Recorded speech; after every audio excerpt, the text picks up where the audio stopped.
नमस्ते साथीहरू, आजको रेसिपीमा हामी प्रेसर कुकरमा इस्कुस र गेडागुडीको झोल तरकारी बनाउने सजिलो तरिका लिएर आएका छौँ।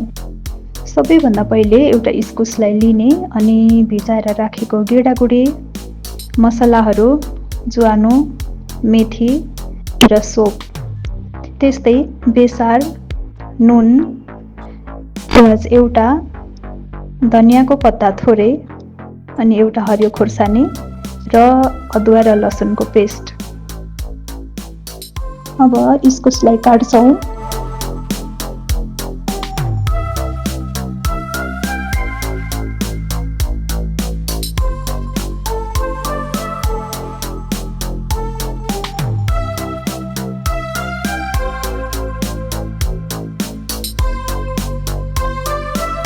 काटिसकेपछि पखाल्छौँ। अब बनाउनतर्फ लागौँ है त।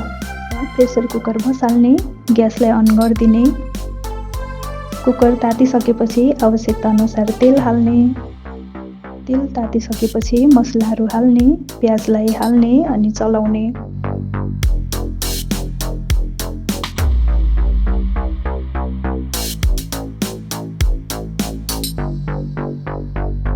अब काटेर राखेको इस्कुसलाई हाल्ने अनि गेडागुडी अनि बेसार, नुन राखेर फेरि चलाउने।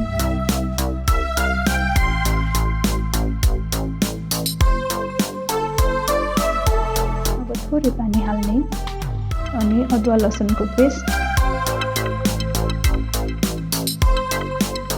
त्यसै गरी खुर्सानी,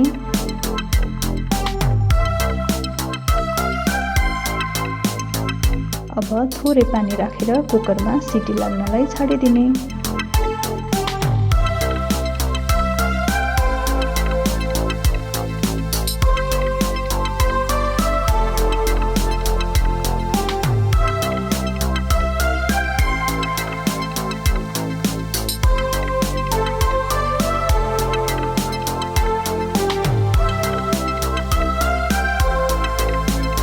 हेर्नुहोस् त साथीहरू, कस्तो खाउँ खाउँ लाग्ने इस्कुस र गेडागुडीको झोल तरकारी रेडी भयो।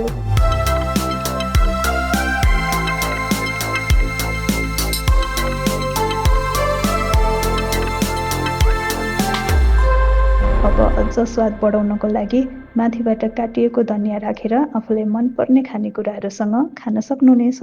आजको रेसिपी यहाँहरूलाई कस्तो लाग्यो, सुझाव सल्लाह प्रतिक्रिया दिन चाहिँ नभुल्नु है। फेरि पनि अर्को नयाँ रेसिपीको साथमा छिट्टै आउनेछु। धन्यवाद।